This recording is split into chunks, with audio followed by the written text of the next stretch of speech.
सकता था। राधा मुस्कुराई और श्री कृष्ण से कहा, प्रभु, अब मेरे जाने का समय आ गया है। अब मेरी आत्मा केवल विश्राम चाहती है। यह सुनकर श्री कृष्ण ने राधा का हाथ थाम लिया।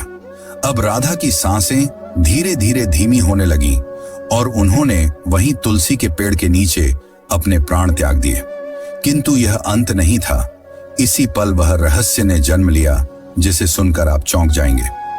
राधा की आत्मा को तो मोक्ष मिल गया, पर उनके आखिरी शब्द अब भी श्री कृष्ण के कानों में गूंज रहे थे। राधा ने अपने अंतिम पलों में कहा था, प्रभु, जब इस धरती से प्रेम का अर्थ मिटने लगेगा तब मैं फिर लौटूंगी।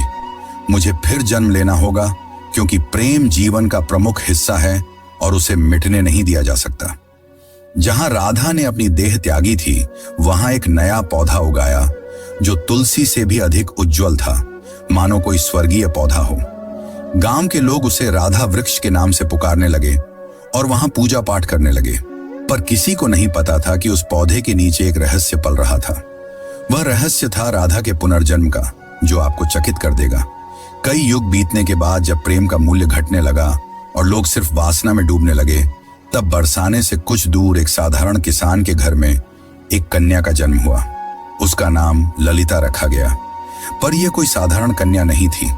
वह बिना किसी के सिखाए ही बांसुरी की मधुर धुन बजा लेती थी। उसकी बांसुरी की आवाज सुनते ही पेड़ों के पत्ते हिलने लगते और पक्षी झूम उठते।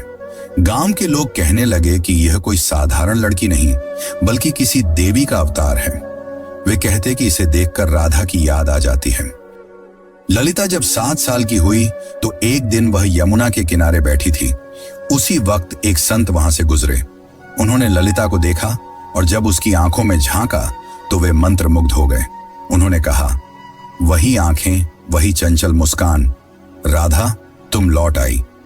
ललिता को अक्सर सपने में एक सुंदर श्याम वर्ण पुरुष दिखाई देता, जो कोई और नहीं बल्कि श्री कृष्ण ही थे।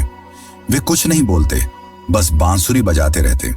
उस बांसुरी की धुन ललिता के दिल को छू जाती। एक दिन ललिता ने अपनी माँ से पूछा, माँ, ये प्रेम क्या होता है? माँ ने जवाब दिया, तू अभी बच्ची है, तुझे प्रेम का क्या पता। ललिता चुप हो गई, लेकिन उसकी आंखों में एक पुराना दर्द था, मानो उसने यह सवाल पहले भी किसी और जन्म में पूछा हो। जब ललिता 13 साल की हो गई तो एक दिन वह यमुना तट के पास बैठकर बांसुरी बजा रही थी कि तभी अचानक उसकी बांसुरी से अलग धुन निकलने लगी। वही धुन जो श्री कृष्ण उनके सपनों में आकर बजाया करते थे। अचानक वहां की जमीन थोड़ी सी फटी और एक मूर्ति सी दिखाई दी। ललिता ने उस मूर्ति को निकाला। वह मूर्ति एक स्त्री की थी जिसने बांसुरी पकड़ी हुई थी। जैसे ही ललिता ने उस मूर्ति को अपने हाथ में उठाया, उस मूर्ति से एक दिव्य आवाज निकली जिसने कहा, तुम लौट आई राधे। ललिता चौंक गई। आखिर यह कौन थी और क्यों उसका नाम राधे पुकारा जा रहा था?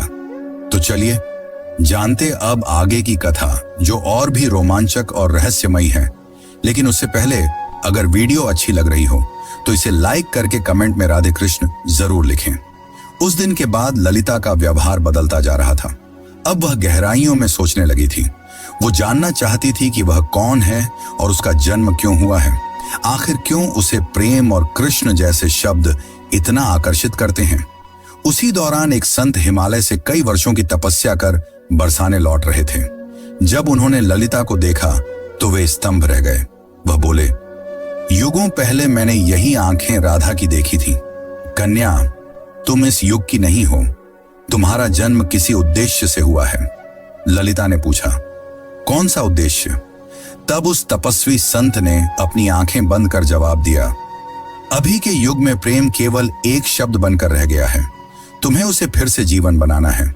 अब बरसाने की गलियों में एक नई कथा जन्म लेने वाली थी।